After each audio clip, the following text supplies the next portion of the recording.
Listo.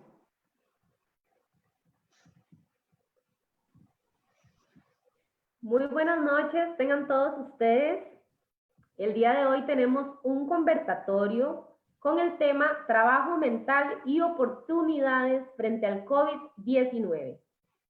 Le damos una gran bienvenida a nuestro invitado especial del día de hoy, Luis Diego Hernández Bonilla.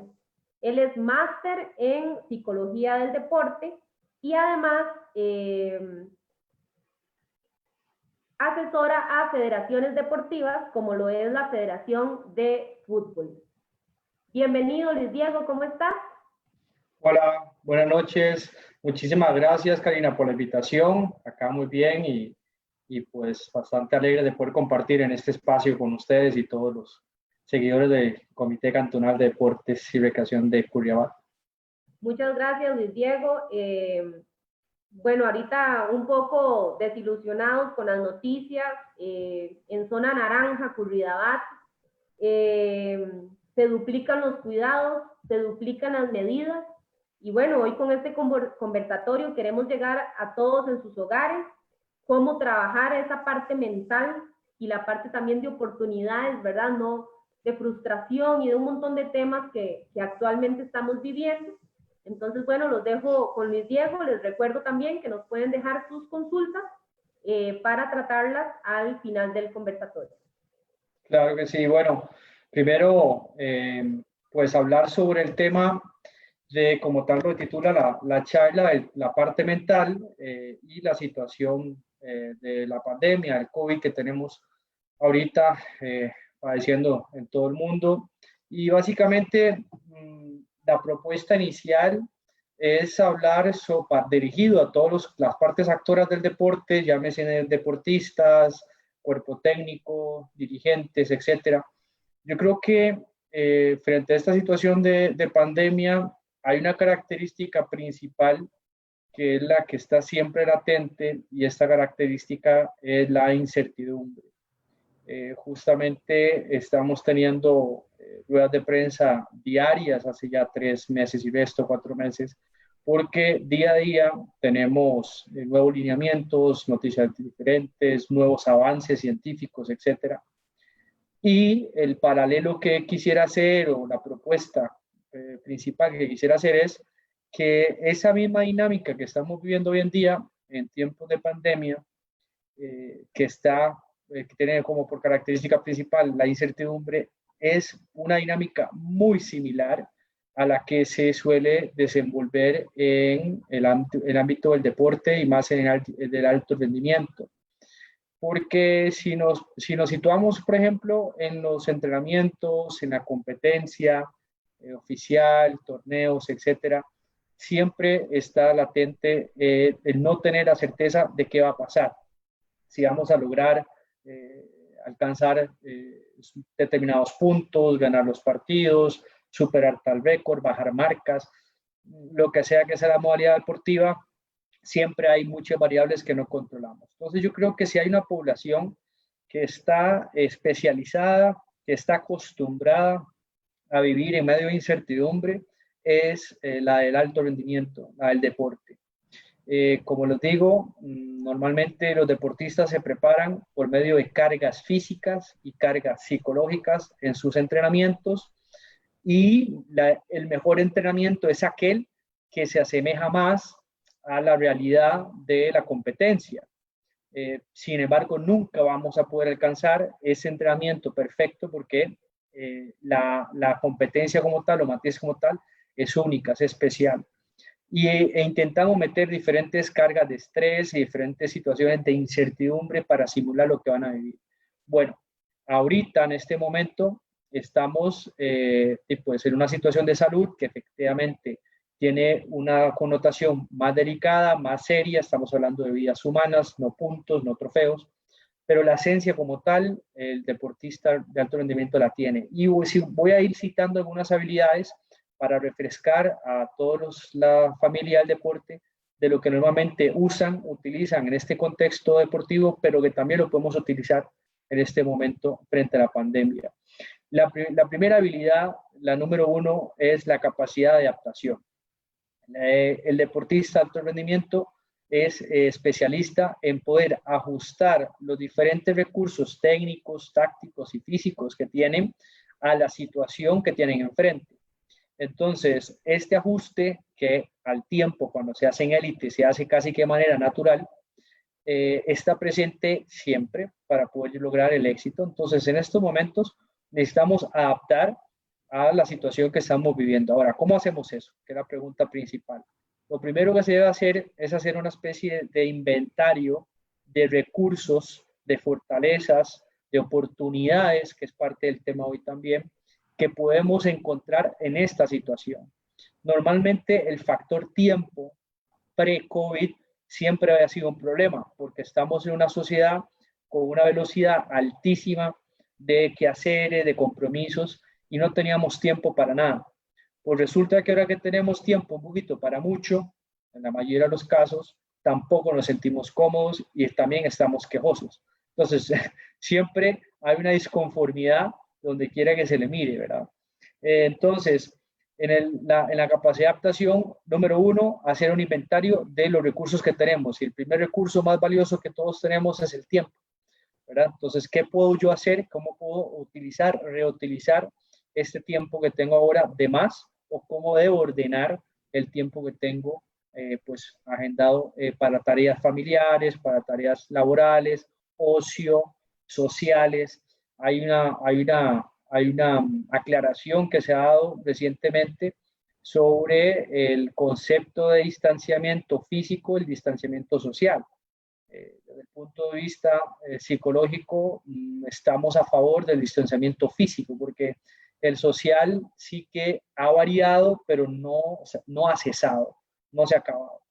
Hoy en día, como tal estamos haciendo ahorita, haciendo provecho de las redes sociales, de la tecnología, podemos tener contacto social con familiares, con amigos, con compañeros de trabajo. Entonces, no es tanto distanciamiento social, sino el físico, porque ese sí es cierto que a nivel de los 2 metros de distancia, de no saludar de beso, etcétera, abrazos, ahí sí que nos castiga un poco estos protocolos, pero socialmente no estamos tan limitados, sino que se ha transformado la forma de socializar, ¿no?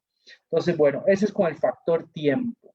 Después, ¿qué otros recursos podemos recurrir a nivel del deportista? Bueno, para aquellos que están en casa, normalmente lo que están haciendo los preparadores físicos o quien está a cargo de los trabajos físicos es adaptar esas tareas en casa, utilizando cosas que tengamos a la mano, como la silla, las mesas, los muebles, paredes, etcétera, o bien quien tiene el equipo, ¿verdad?, más que necesario para poder hacer algún tipo de rutina o algo. Pero el tema es ver con qué sí cuento, con qué tengo y en qué manera puedo utilizar esto, sea el espacio físico, sea los implementos deportivos o los muebles o las cosas de la casa.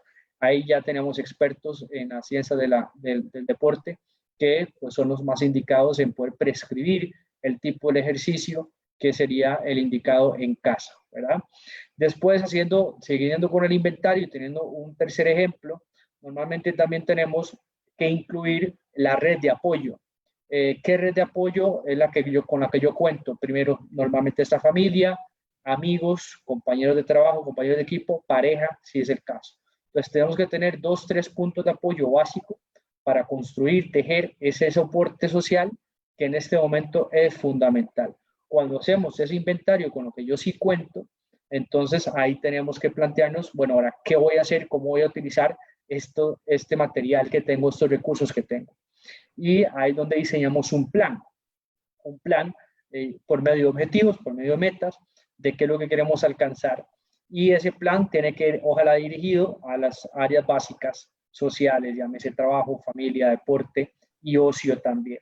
Entonces, ese plan, más sencillo todavía, básicamente es esa agenda diaria, esa rutina diaria que tenemos que hacer, que tenemos que intentar cumplir, dado que esto va a ser la clave de mantener un poquito un equilibrio que nos va a traer beneficios a nivel emocional, de mantener una rutina y una constancia, porque cuando estamos en total desorden de ciclos del sueño, alimentarios, laborales, etcétera, efectivamente nos puede pasar una factura bastante alta. Y esa es la capacidad de adaptación como primera variable. Ahora, número 2, yo diría que los focos atencionales. Los focos atencionales, hay que tener como claro la diferenciación entre atención y concentración. Y normalmente el deportista o la gente en el deporte entiende que es lo mismo, pero no lo es.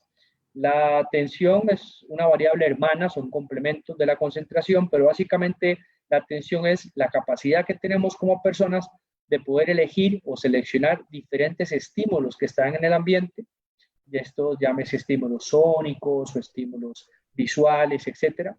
Una vez que elegimos el estímulo que decidimos, que pensamos de que es el mejor en ese momento para hacer una determinada tarea, cuando el tiempo que mantenemos ese estímulo ahí enfocado es lo que se llama concentración. Entonces, una cosa es elegir el estímulo, a dónde voy a elegir mi foco atencional, y 2, mantenerlo en un tiempo determinado. ¿Cuánto tiempo? El que sea necesario para la tarea. Entonces, esta es la habilidad normal que se aplica en el deporte. ¿Cómo la podemos aplicar ahorita frente a tiempos de pandemia? Bueno, tenemos que elegir bien qué es lo que me va a hacer a mí o más acercar más a la meta que yo tengo y qué me aleja más a la meta. En el caso del deporte, no sé, en baloncesto, efectivamente tengo que estar pendiente del balón, tengo que estar pendiente de mis compañeros y tengo que estar pendiente de los rivales. Esas son las cosas que tengo que elegir, pero normalmente tenemos también distractores, que son los enemigos de la concentración. Ahora, ¿qué me distrae a mí? ¿Qué me saca a mí de mi foco de atención? Eso lo tenemos que identificar. Y en el día de hoy, frente a la pandemia, tenemos muchos distractores. Y justamente los datos, las noticias, yo hablaba anteriormente con Karina, que le gustó mucho el término de la infoxicación, es decir, ese exceso de información que estamos recibiendo, son distractores que permiten o no nos permiten enfocar nuestra atención a la tarea sana, a la tarea que nos va a producir pues efectividad y productividad durante el día. Entonces, normalmente el exceso de información puede ser una forma de sacarnos de la atención adecuada. También es normal de que en casa haya un poquito más de roce, de conflicto, porque no estamos habituados a estar tanto tiempo en casa con todos los miembros de la casa. Estábamos habituados a que todos fueran a sus quehaceres, trabajo, colegio, estudios, lo que sea, deporte. Y pues sabíamos ya que la dinámica, la rutina de la familia compartíamos tanto tiempo de tal manera. Cuando nos rompen esa rutina, estamos entrando en una fase de desaprendizaje de una rutina que llevamos años de hacerla y en automático. Entonces, desde luego que es incómodo, que no nos gusta cuando nos sacan de nuestra zona donde todo lo tenemos bajo control, ¿verdad? Esa es una de las cosas también que suele distraer bastante, que es la falta o el poco control que tenemos sobre la situación. Ese fenómeno se dio mucho al inicio de la entrada del COVID en el país, cuando vimos a mucha gente en los supermercados, ¿verdad? Comprando de manera compulsiva diferentes productos, principalmente en su momento fue papel higiénico, qué sé yo. Bueno, alguna de las explicaciones que se pueden dar de esa primera fase que ya no está sucediendo ahorita es la falta o la carencia de control que teníamos en ese momento. Como llegó nuevo y teníamos muy poca información de qué era, cómo es, qué grado a impactar, entonces es un mecanismo de impulsividad que tenemos las personas para poder darnos a entender o tener la satisfacción que tenemos control de la situación, ¿no? Entonces, también eso, por dicha, se ha ido variando, ha ido cambiando. De hecho, hemos sido ejemplo en el mundo sobre el manejo de esta pandemia. Por ahí justamente hoy hablaban sobre el caso de Uruguay, que nos supera en cuanto al manejo, ¿verdad? Porque han tenido inclusive menos restricciones sociales, no han tenido mucha cuarentena, etcétera. Es cierto que tiene menor población que nosotros, pero el número de infectados, que me parece que anda de contagiados por 1000 y resto, y también decenas, un par de decenas, 3 decenas de fallecidos por ahí, está muy bien. Bueno, nosotros no estamos tan mal, pero tenemos que seguir estando atentos a eso. Ahora, seguimos con la lista de aspectos a tomar en cuenta. El deportista de alto rendimiento tiene una característica psicológica fundamental que hace que pueda aumentar la probabilidad de llegar al éxito. Y esta es la capacidad de ser entrenable, o en inglés le llaman coachable.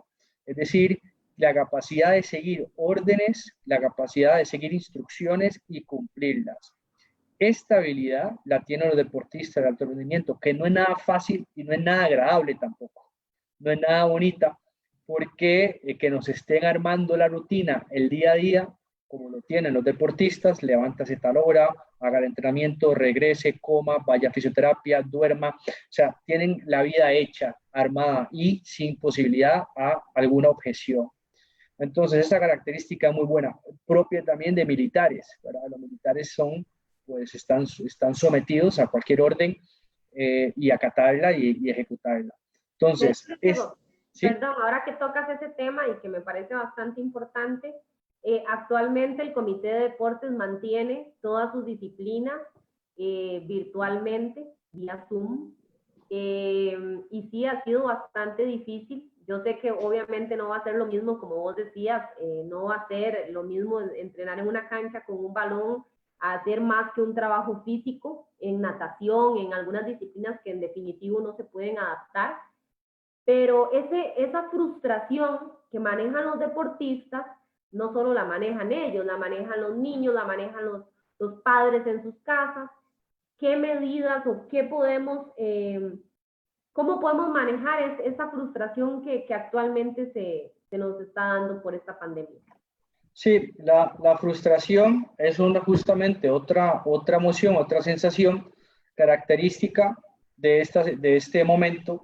Y primero tratemos de definir frustración. Básicamente la frustración aparece cuando se ve truncado, cuando se ve obstaculizado las metas, los objetivos, ¿no? O sea, cualquier cosa que me impida llegar a eso que deseo, a ese deseo, a esa expectativa, pues aparece frustración. Entonces, acá entra un arma o el antídoto para poder disminuir la frustración, se llama el autocontrol.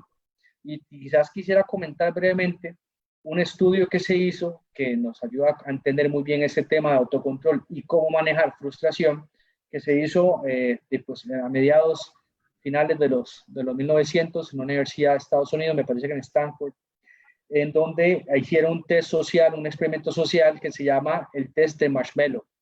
Y básicamente este consistía en solicitarle a niños de 6, 8, 9 años que estaban en un lugar controlado, estaban con cámaras, etcétera, se les sentaba y se les ponía un marshmallow enfrente, en la mesa. Y se les decía a los niños que si esperaban un momento mientras el adulto iba a hacer una diligencia, a que si volviera, cuando el momento que volvía el adulto estaba el marshmallow completo, entonces se le iba a dar un segundo marshmallow. ¿Okay? Entonces, pasaron cualquier cantidad de niños, todos fueron observados y vimos comportamientos de todo tipo. O sea, vimos niños de que agarraron, no habían puesto marshmallow, lo agarraron y se lo comían de una vez. Habían otros que lo agarraban, lo olían y se lo pasaban por la nariz, etcétera. Otros lo mordían y tenían el cuidado de colocar el marshmallow de tal manera que no se viera el mordisco. Bueno, era también un poco gracioso. ¿A qué se quería llegar o a qué conclusiones se llegaron? Bueno, los niños que supieron esperar a ese adulto que regresara y por ende tenía la recompensa de su segundo marshmallow, esto fue una historia longitudinal, es decir, le siguieron a pista la vida de estos chicos y estas chicas y se dieron cuenta que esos niños que supieron esperar fueron más exitosos en la vida. Ahora vamos a ver, éxito es un tema para un taller y otro conversatorio completo, pero que fueron realizados, que estuvieron muy felices, que alcanzaron sus metas, cualquiera que sea. Ahora, ¿quiere decir que los niños que se comieron marshmallow fueron fracasados? No, pero no tuvieron algunos beneficios o algunas ventajas que sí tuvieron estos. ¿Por qué? ¿Qué pasó? Y lo que se dieron cuenta, y ahí es donde va el tema del autocontrol, el control de impulsos está altamente asociado al éxito, sea deportivo, sea en la vida. Entonces, en ese momento para un niño controlar el impulso, comerse un marshmallow que me están dando por hacer nada, es bastante difícil, es muy complicado. Y se convirtió en una especie de predictor del éxito a través del autocontrol. Y otra conclusión importante fue de que saber de que el premio más grande, el premio mayor está y para eso hay que trabajar y hay que esperar, hay que ser paciente, ese es una virtud de personas de éxito también, porque estamos en una sociedad sumamente consumista, Karina, donde todo lo queremos para allá o para ayer. Estamos en la oficina y ¿para cuándo ocupa hacer cosas? Para ayer, ¿verdad? Acá cada vez más está llegando un poco la influencia estadounidense en cuanto al tipo de alimentación, ¿verdad? Vemos pizzas congeladas en los supermercados, cosas que nada más cuestión de meter el microondas y se acabó y resolvemos. Entonces, estamos en una sociedad súper, súper veloz, ¿verdad? Pero Que todo lo queremos ya. perdón, que tocas ese tema, así responde el estrés, así responde la ansiedad y hasta casos de depresión. Claro, efectivamente, si no logramos adaptarnos, si no logramos tener autocontrol o el control de impulsos, a sabiendas de que ocupamos paciencia y perseverancia, entendiendo perseverancia como el trabajar y seguir trabajando sin ver los resultados deseados, perseverar es seguir trabajando aunque no vea lo que yo quiero, lo que yo deseo. Entonces, sí, y ahorita creo que decíamos que esto se acaba. Ya, ayer, ¿verdad? Y ahí es donde viene la frustración, ¿verdad? Ya estoy harto, quiero salir, quiero hacer esto. Y todos tenemos esos picos, oscilamos, ¿no? Pero si somos pacientes y decimos que es el tema principal de hoy, como titulamos la sesión, ¿qué oportunidad esto me representa a mí? O sea, ¿qué hago con este tiempo que no tenía antes? ¿Lo podría reinvertir en algún tipo de formación académica? ¿Lo podría reinvertir en poder conectar con la familia que normalmente no lo hacía y siempre me quejaba? Que no tenía tiempo para mis hijos, para mis parejas, etcétera. Lo podría reinvertir para hablar, al menos a distancia, con tecnología, con familiares que tenía tiempo de no hablar, con amigos que no tenía tiempo de saber cómo estaban. O sea, ¿de qué manera puedo yo reciclar ese tiempo que para algunos es perdido, ¿verdad? Y más bien sacar algo muy bueno de esto. Que esto nos da paso, nos da pie a hablar de la otra variable que está bastante de moda hoy en día, que es el tema de resiliencia. Que básicamente resiliencia es la capacidad de 3 cosas que la gente tiene que anotar en casa. O sea, si soy resiliente, soy capaz de 1, afrontar, 2, superar y 3, salir fortalecido de la adversidad. ¿Okay? Entonces, si logramos afrontar, superar y salir fortalecido o transformar la adversidad en una oportunidad, eso nos hace personas resilientes. Y hoy en día, si el mercado laboral está buscando a perfiles de personas para sus empresas, precisamente buscan personas resilientes que sepan que cuando se viene una situación adversa o algún tipo de percance que no estaba planificado, ¿cómo va a reaccionar ante eso? Y ahorita esta pandemia nos está poniendo a prueba a todos, ¿verdad? En cuanto a cómo vamos a reaccionar. Y es muy válido todo tipo de reacciones. Ahora que hablabas de la parte emocional o depresión y esto, o sea, es válido sentirnos tristes, es válido sentirnos aburridos, es válido, porque lo hablamos la última vez, que hay una tendencia bastante alta que a mi criterio profesional tampoco es sano, de que nos están vendiendo que siempre tenemos que estar felices. Tenemos que estar siempre con la sonrisa en la cara. ¿Por qué? O sea, cada emoción tiene una misión particular. Entonces, no hay emoción buena y no hay emoción mala. Hay emociones funcionales y hay emociones disfuncionales. Es decir, si yo elijo una emoción para el momento X, como cuando hay un fallecimiento o hay algo, la emoción más adaptativa, más funcional es la tristeza. Ahí nadie va a estar riéndose o feliz. ¿Y quién señala en un velorio a alguien que esté triste? No, porque es la emoción que se adapta a la situación. ¿Sí? Entonces, cada emoción es útil, es funcional, es adaptativa según lo que se me está presentando el entorno. Entonces, hay momentos que efectivamente estamos aburridos, hay momentos que estamos menos tolerantes y eso no hay ningún problema. El tema es cómo lo afrontas, cómo lo administras o cómo lo gestionas y que no se instale mucho tiempo. Ese es ahí donde está como el detalle, porque si la tristeza se nos llega a instalar y echa raíces, ahí efectivamente, como dijiste, Karina, podemos estar hablando ante un escenario de depresión o cualquier tipo de trastorno del estado de ánimo, que son familia de las depresiones, distimia, etc. Entonces, yo creo que el mensaje principal que me gustaría que le quede a la gente es que debemos validar las emociones, es decir, aceptarlas como tal, vivirlas, sentirlas, no pasa nada. El tema es darle el curso correcto. Que si estoy enojado, ya estoy harto de estar en la casa, está insoportable. Entonces, tenemos diferentes recursos que lo hablamos, por ejemplo, con el tiempo fuera, que es uno clásico, ¿no? Me voy para mi cuarto, me voy a un espacio donde pueda estar solo, me voy a la cochera, me voy al patio, al espacio donde consideren que pueden estar un momento solos y ahí pueden hacer un reset, entre comillas, de lo que están sintiendo. ¿Cómo? Pues la música es súper útil también. La música es un modulador, es un regulador emocional buenísimo. La técnica de respiración, que hoy podemos encontrar un montón en internet. Hay libros, hay CDs, hay audios, hay de todo que nos dicen, nos entrenan para poder trabajar ese tipo de técnicas de meditación, de yoga. Es decir, hay diferentes formas que yo puedo tratar de modular, ¿verdad? De gestionar bien esa emoción en caso que me vaya en un pico muy alto, o sea, para arriba, o sea, una felicidad extrema, o bien, pues, una tristeza muy profunda, ¿no? Claro. Diego, también, ahora que decís ahí lo de la adaptación al cambio, un aspecto bastante importante que nosotros como comité hemos notado, cuando nosotros brindamos las clases grupales de Zumba, yoga, pilates y ese tipo de cosas, pues en una sala caben cerca de 25 a 30 personas, pero nos estamos dando cuenta que en Facebook llegamos diariamente a 4,000 o más personas. Entonces, claro, como vos decías, ¿qué tan importante será que a pesar de la pandemia, pasa la pandemia y digamos, no, esto es un beneficio, estamos llegando a más gente virtualmente? O algunos, claro, deportes como ajedrez ha funcionado mejor virtualmente que físicamente. Entonces, como vos decís, sacarle lo bueno a todo, a todo. En este caso, bueno, les estoy contando esto porque es lo que estamos pasando actualmente, pero en todo en la vida siempre hay algo bueno que sacar, ¿verdad?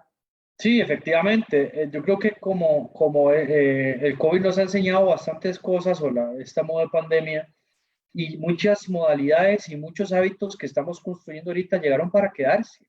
Ha sido tema de discusión a nivel nacional sobre la modalidad de teletrabajo, que ha sido una opción para la gran mayoría, ¿verdad?, de colaboradores, tanto en el sector público como privado. Algunas empresas que estaban un poco más reacias, un poco más, más cuadradas, más obtusas en cuanto a este tipo de modalidad, han encontrado las bondades, ¿verdad?, los beneficios, y también para el colaborador, ¿verdad? Se está hablando mucho del tema del ahorro que hay en cuanto a tiempo, en cuanto a gasolina. Si hablamos a nivel de estrés, como bien lo mencionabas antes, o sea, cuánto gana una empresa tener a un colaborador menos estresado y trabajando por metas, ¿verdad? ¿Qué sé yo? Entonces, hemos encontrado muchas cosas a favor que de pronto nunca lo habíamos pensado, lo hubiésemos pensado o no lo hubiésemos incorporado si no hubiese sido por esta situación. Acordémonos que siempre ante una crisis, que la palabra crisis también es muy interesante porque en la sociedad, por ejemplo, oriental, la japonesa, la palabra crisis la traducen como oportunidad, justamente. En nuestra sociedad, de este lado, a nivel occidental, cuando traducimos o cuando brindamos sinónimos de crisis, siempre son como catástrofe, caos, un matiz más negativo, ¿no? Entonces, en estas sociedades se traducen como oportunidad. Y esto tiene un valor enorme. O sea, en Japón, cuando ha habido desastres naturales, cuando ha habido guerras, si derriban un edificio de 5 pisos, lo arman de nuevo, lo construyen de 10. Estos son así, ¿verdad? Entonces es como, bueno, ¿qué tengo de esto que no está presentándose como algo bueno? Efectivamente, siempre en la posibilidad y en la elección de cada quien, que esto es una muy buena noticia también, que cada uno es libre y cada uno está, por supuesto, con la capacidad de elegir cómo voy a ver esta situación de pandemia, esta situación de cuarentena, esta situación de adaptar el deporte a la casa, de adaptar el deporte a nivel virtual, ¿verdad? Hoy en día a nivel técnico-táctico se están viendo muchos videos, ¿verdad? Dependiendo de las modalidades deportivas, si son, por ejemplo, colectivas de oposición, se están viendo muchos videos analizando rivales, analizando gestos propios, movimientos tácticos. Son cosas que antes no se daba mucho tiempo y hoy en día estamos tratando de depurar, de poder sacarle un poco más de jugo desde ese punto de vista, que no es igual que antes, no. O sea, ni tampoco podemos tapar eso con un dedo. O sea, acá no se trata de pintar un escenario que no es real. O sea, acá, como dice el famoso dicho, si el cielo cae de limones, aprende a ser limonada. Esto es lo que tenemos, que podemos hacer con esto. Ese es el tema, ¿verdad? Ese es el tema. Y que si nos caen limones, pero queremos naranjas, ahí es donde empezamos a buscar nosotros los mismos caminos adversos adicionales de los que ya nos marcan el entorno. Exacto. Diego, por acá tenemos una consulta. Dice que hasta dónde es bueno presionar para que un atleta siga en el deporte, aunque ya no quiere seguir practicando. Un descanso de cuánto tiempo, porque la parte virtual lo cansa. ¿Cómo podemos variar las alternativas? Muy bien, excelente pregunta. A ver, efectivamente, una de las variables psicológicas que más ha sido golpeada en esta pandemia es la motivación, ¿verdad? La motivación es la capacidad de darle una dirección y una intensidad al esfuerzo que aplica el deportista. La motivación viene del latín movere, que significa movimiento. Es decir, la motivación se entiende que es el motor del deportista. Entonces, si efectivamente podemos tener carrocería, pero hay un desperfecto en el motor, no vamos a avanzar. Como lo plantea esta persona, en dado que tiene su hijo, su hija, que está cuestionándose si sigue o no en el deporte en modalidad virtual, es bastante razonable el cuestionamiento. Lo que yo le plantearía es que, de nuevo, piense en o se haga las siguientes tres preguntas. Número uno, ¿qué estoy haciendo o qué estoy yo aprendiendo? O sea, ¿qué aprendizaje me está dando esta situación? Dos, ¿qué nuevo necesitaría incorporar para practicar el deporte que yo quiero? Y tres, ¿qué cosas o qué aspectos me he tenido que dejar de hacer? En resumen, ¿qué tengo que empezar a hacer nuevo? ¿Qué tengo que dejar de hacer? Que ya no lo podemos hacer ahora. Y tercero, todo en el margen de al aprendizaje. A un final, ¿qué me está dejando esto? Pero yo le preguntaría al chico o a la chica, bueno, ¿qué ganas si dejas el deporte, en este caso virtual? ¿En qué vas a invertir más ese tiempo? ¿Verdad? ¿Qué podría superar ese momento o ese espacio que tenés dedicado ahorita para el deporte? Bueno, lo que sea que diga, estudiar más, jugar play, leer, no sé, lo que sea. Eh, También va mucho de la mano la política o la cultura de deporte que hay en la familia, ¿verdad? Hay familias que efectivamente dicen, no, acá se tiene que practicar algo, o sea, hay que movernos. De hecho, que es una recomendación general, ¿verdad? Girada por el Ministerio de Salud, las diferentes instancias de deporte, Ministerio de Deporte, universidades, etcétera, de que sabemos que el movimiento, y eso también le diría al chico o la chica, que sabemos que si queremos ahorita y necesitamos reforzar nuestro sistema inmunológico, una de las mejores vías es haciendo actividad física. Entonces, que está adaptado ahorita para poder, no estoy en cancha, que qué aburrido esto, qué aburrido el otro, sí, pero estamos ganando en poder fortalecer nuestro sistema inmunológico, por ejemplo. Ahora, yo diría también que, el escenario que queremos alejarnos al máximo es que abandone el deporte. Entonces, si quiere cambiar o quiere dejar de practicar ese deporte porque muy necesariamente se ocupa y es muy difícil trasladar esto a entrenamiento virtual, entonces, ¿cuál otro deporte elegís? Me comentabas ahora el ajedrez, por ejemplo, que ha sido muy exitoso. Entonces, podríamos decirle, bueno, deja el deporte A, pero pasarte al deporte B, ¿verdad? Y le presentamos como un menú de opciones al chico o la chica que podría optar que sí que sí sea un poco más fácil de adaptar a nivel de línea, pero el escenario que queremos evitar al máximo es que haya un abandono del deporte. Ok, claro. Bueno, muy importante, ¿verdad? Este tema para nuestros deportistas que, pues, al menos nosotros tratamos de, como vos decías, de innovar clase a clase, de que no sea lo mismo siempre, precisamente porque sabemos que estamos pasando por una situación en el que los chicos se sienten frustrados, que siempre que entran dicen, pero es que esto no es lo mismo, no, no tengo el balón o no tengo la interacción con mis compañeros y un montón de factores más. Pero bueno, como vos decías, adaptarse, hay que adaptarse a ciertas condiciones, que es muy importante. Y bueno, la parte de infoxicación, que esa palabra de verdad que a mí me ha llegado bastante. Por acá nos preguntan qué tan importante entonces es estar informados o no del tema y de la situación. Yo diría que no es ni, ¿cómo le digo? A ver, Todo en exceso es malo. correcto, correcto. Desde luego que es importante estar informado. Las recomendaciones que se hacen es, uno, elegir bien la fuente. O sea, estamos hablando que procuren estar bastante al tanto de las redes sociales, de los diferentes autoridades, ¿verdad?, de sanidad a nivel nacional, llámese Ministerio de Salud, la Caja Costarricense de Seguro Social, la Comisión Nacional de Emergencias, básicamente esas tres, obviamente páginas oficiales del gobierno, es decir, hay que informarnos y por eso lo están haciendo diariamente, qué hay de nuevo, qué restricciones hay de eso. Sí, a lo que nos referimos, como decís vos, Karina, es a las personas que están prácticamente que, o sea, ahora o a minutos, viendo qué pasa aquí, qué pasa allá, en tiempo real, vea cómo se está aumentando los casos, ¿ver? Eso es lo que efectivamente nos va a dar una sobredosis de información, que cualquier sobredosis en cualquier campo, en cualquier sustancia, nos va a generar un daño.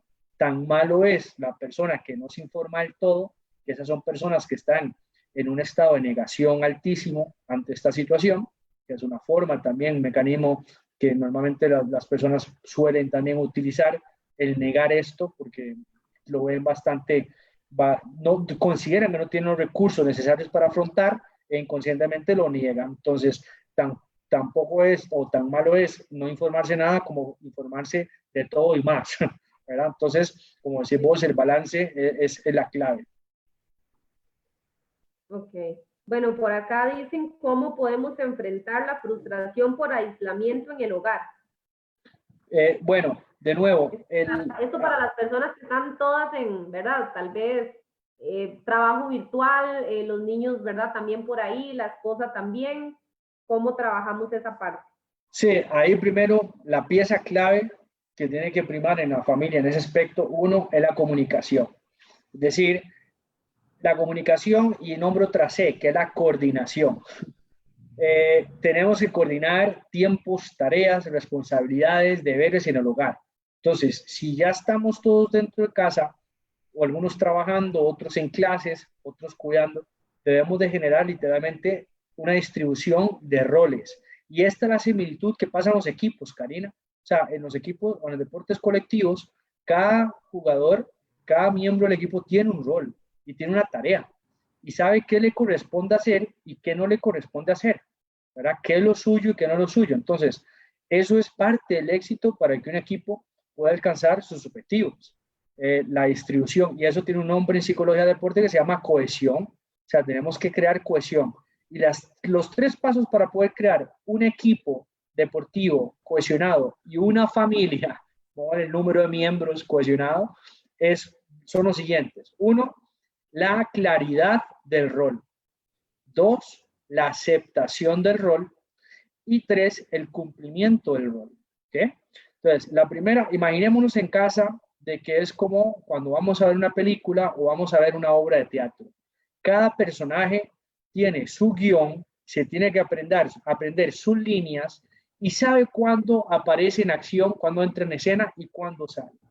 Tenemos actores, actrices primarias, secundarias, terciarias, relleno, etc. Entonces, la misma situación, pero en casa.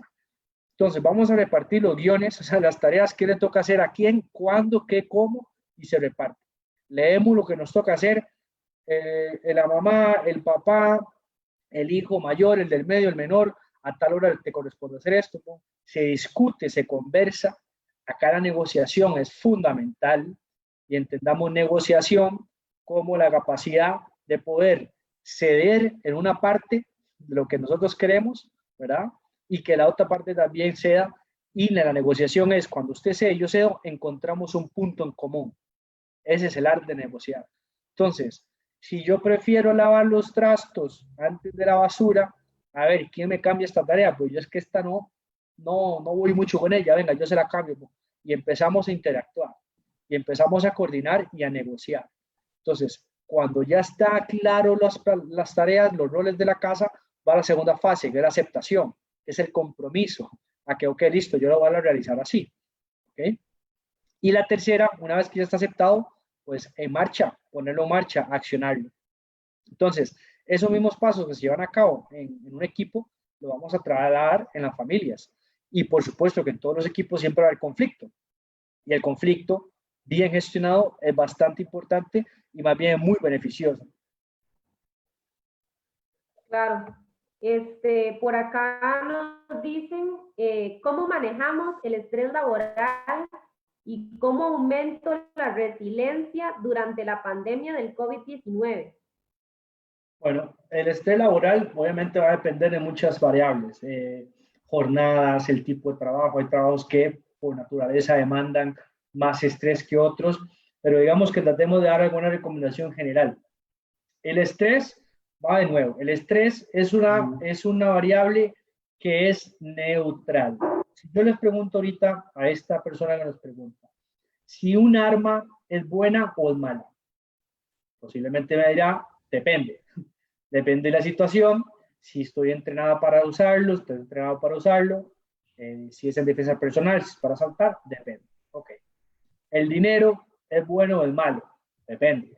Si es dinero limpio, si es dinero, ¿verdad? Que se está lavando, si es de narcotráfico, si es de trabajo, depende. El estrés es bueno o es malo, depende. El estrés es una condición natural que tenemos los seres humanos y que no nos la podemos quitar. Es súper necesario. Por definición un poquito del libro, para estar en mi página, el estrés es esa respuesta que tiene el organismo a nivel psicofisiológico cuando detectamos una situación como amenazante, como que nos insegura y que nos puede provocar un daño. Ahora, esta situación puede ser real o imaginaria. ¿Ok? Entonces, hay muchas veces, o la mayoría de las veces inclusive, que detonamos una dosis de estrés por situaciones imaginarias que ni siquiera han pasado todavía. Imaginación del futuro, ¿verdad? Cuando Exactamente. piensa tanto en el futuro que no se centra en el presente, y ahí es donde entra un ciclo, ¿verdad? De estrés de cosas que ni han pasado.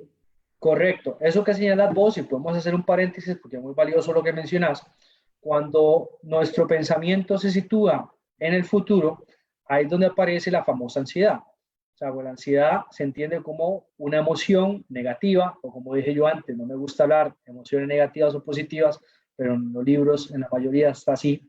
Es una emoción no muy gratificante por los síntomas que presenta, pero tiene la característica principal de que el combustible de la ansiedad es la incertidumbre y que ese combustible de esa ansiedad lo sitúa para poder colocarse en el futuro. Entonces, ansiedad en sencillo es exceso de futuro. ¿Okay? Entonces, el exceso de estrés es muy posible también que empiece a detonar una variable hermana que es la ansiedad, que es pensar mucho en el futuro, es decir, en situaciones imaginarias, ¿verdad? Y normalmente en situaciones que tienen tintes negativos en contra, ¿no? Entonces, para decirle a esta persona, el estrés preguntaba sobre el estrés del trabajo, cómo lo gestiona. Entonces, necesitamos el estrés, pero con la dosis adecuada. Si esta persona no tiene estrés en el trabajo, ni siquiera llega al trabajo, porque no se va a levantar, porque tiene tampoco estrés de que si me levanto bien, si no, no. Entonces, no está, el tema es encontrar el punto intermedio para tener la cantidad o el nivel de estrés óptimo, ¿verdad? Que no se sobrepase y que efectivamente tenemos daños en nuestra salud, y tampoco que sea muy bajo, que de igual forma vamos a tener muchos daños. Entonces, encontrar el punto medio.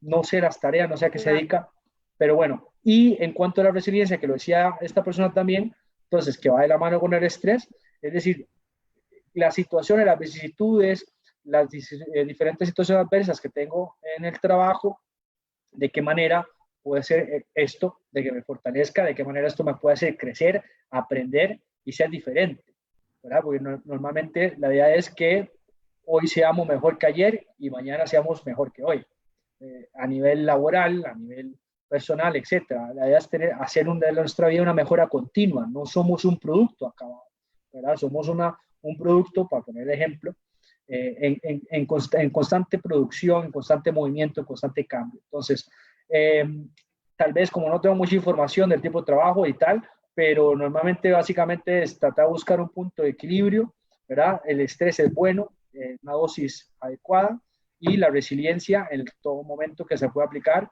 es bueno. La buena noticia de la resiliencia es que es una habilidad, y como es una habilidad se entrena.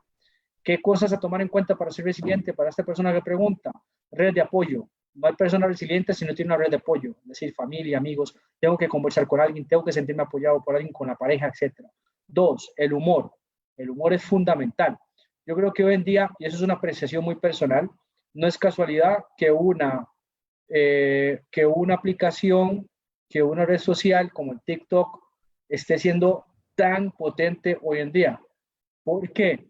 Porque ahorita la sociedad está llena de estas emociones de aburrimiento, está llena de estrés, está llena de frustración, y cuando la mayoría del contenido de esta aplicación es gracioso, es jocoso, ¿verdad? Entonces, eso ha sido un aliciente social enorme. Entonces, alguna gente la señala, la critica, tal, que cada uno pueda hacer la evaluación que quiera. Lo que quiero acá enfocar es de que no es casualidad por la cual en este momento sale una aplicación de esta o se potencia una aplicación de esta, dado que nos sirve para poder relajarnos. Cuando nos reímos, cuando solo sonreímos, liberamos cualquier cantidad, alta dosis de dopamina, de serotonina, que hacen que cambie nuestro estado de ánimo. Entonces también el humor es fundamental, viendo una película, viendo un chiste, hablando con alguien, eso va a ser fundamental para una persona resiliente.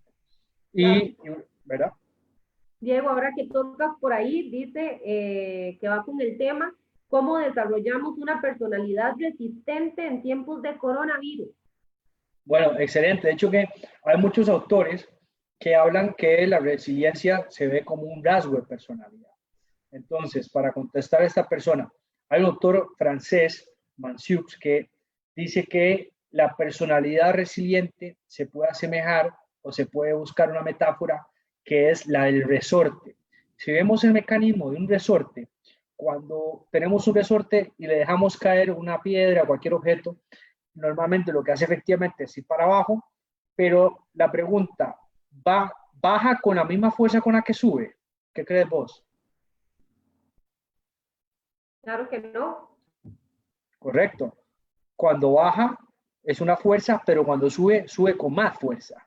Entonces, viene la situación X que tenemos, por eso este autor compara la personalidad resiliente con un resorte, tenemos que adoptar como el mecanismo, un resorte que viene la situación adversa, laboral, como sea la persona anterior, familiar, pareja, lo que sea, pero ese golpe o esa situación adversa vamos a incorporarla, pero la reacción después es la que nos tiene que impulsar con más fuerza.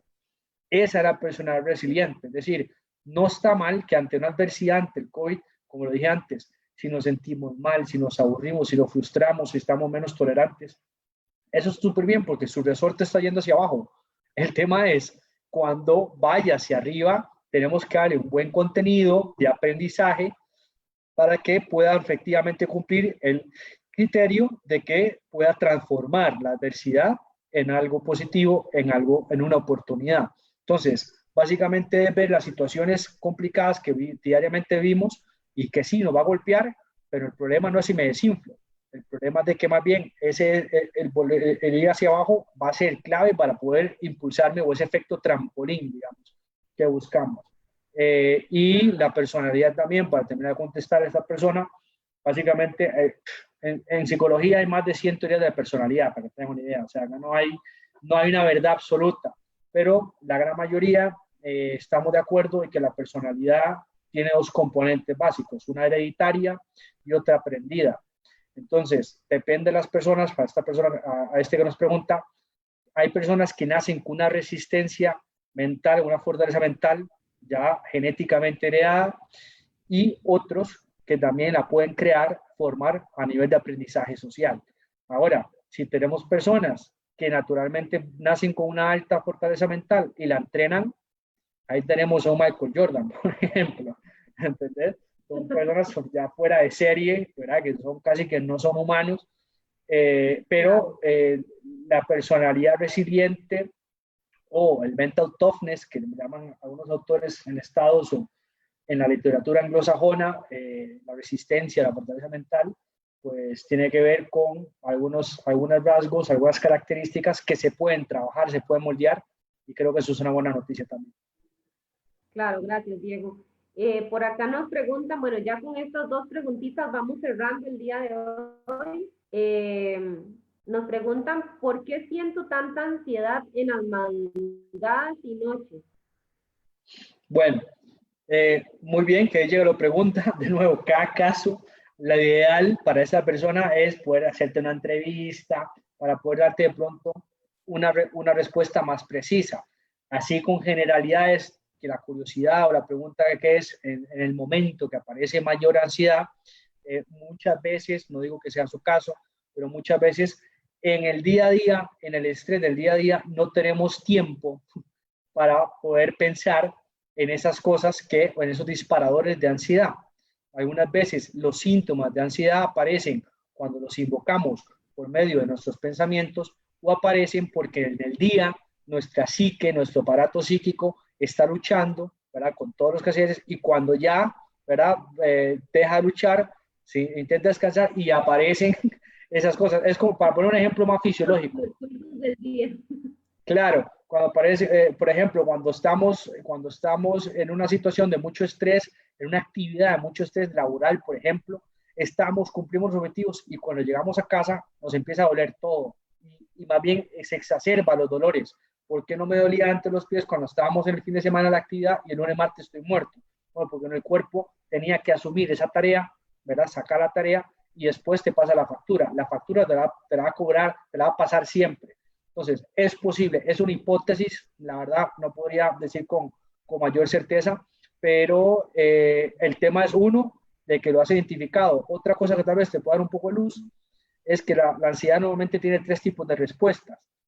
Una respuesta cognitiva, una somática y otra motora. Habría que ver esta persona dónde está mostrando más ansiedad. La cognitiva es cuando está rumiando pensamientos, eso lo llamamos rumiación de pensamientos, es decir, dándole vueltas a una situación laboral, de pareja, afectiva, lo que sea, sistema de creencias, memoria, ahí entra la parte cognitiva. Somática, que no sé cuál es el síntoma de ansiedad que esta persona presenta, que es más que todo posiblemente el tema, de hecho, lo que se dice que se despierta, o no sé si es que se despierta o qué, si tiene mal dormir, eso es un síntoma de la ansiedad de orden somático. Es decir, es un síntoma, los síntomas somáticos son respuestas fisiológicas involuntarias.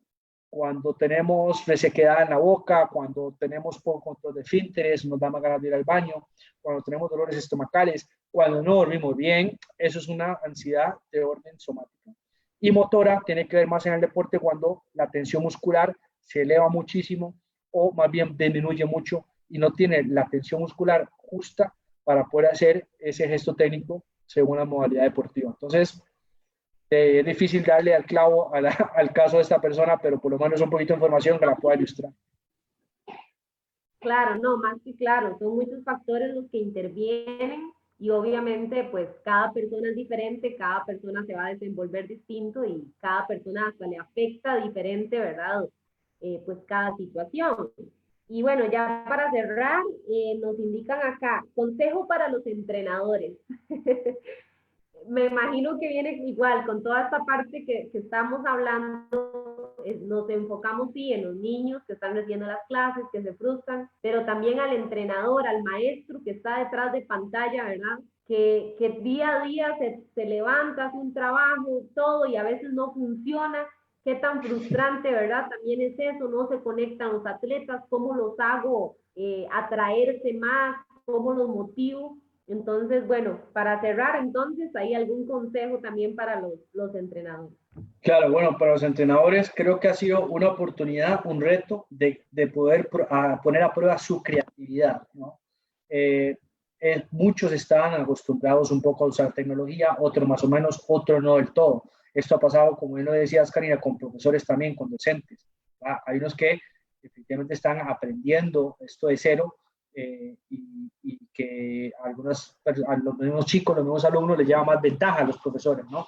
Entonces, creo que número uno, que lo vea como una oportunidad a los entrenadores de creatividad, es decir, que es una cualidad que se necesita sí o sí para ser un buen entrenador, para poder plantear diferentes ejercicios, diferentes formas de poder transmitir el conocimiento, tanto a nivel motor, del movimiento de esa disciplina, como a nivel cognitivo, a nivel social, etc. Entonces, que le represente un reto de creatividad. Dos, o más bien explotar su capacidad de creatividad al máximo. Dos, ver la tecnología como un aliado. O sea, ahorita es su mejor aliado en este momento. Muchas veces hemos sido resistentes a que los deportistas o los estudiantes usen mucha tecnología, pero hoy en día, gracias a la tecnología, Más bien, en plan pandemia, hemos podido avanzar montones con conocimientos científicos de este virus, y en el caso del deporte no es la excepción. Es decir, acá se pueden hacer grupos de WhatsApp, que posiblemente ya habían, grupos privados de Facebook, canales de YouTube. Entonces, se pueden hacer muchas cosas, ¿verdad? Usando la tecnología que la gran mayoría de deportistas están familiarizados y les gusta, ¿verdad? Pero cuestión de saber cómo tocar esos botones.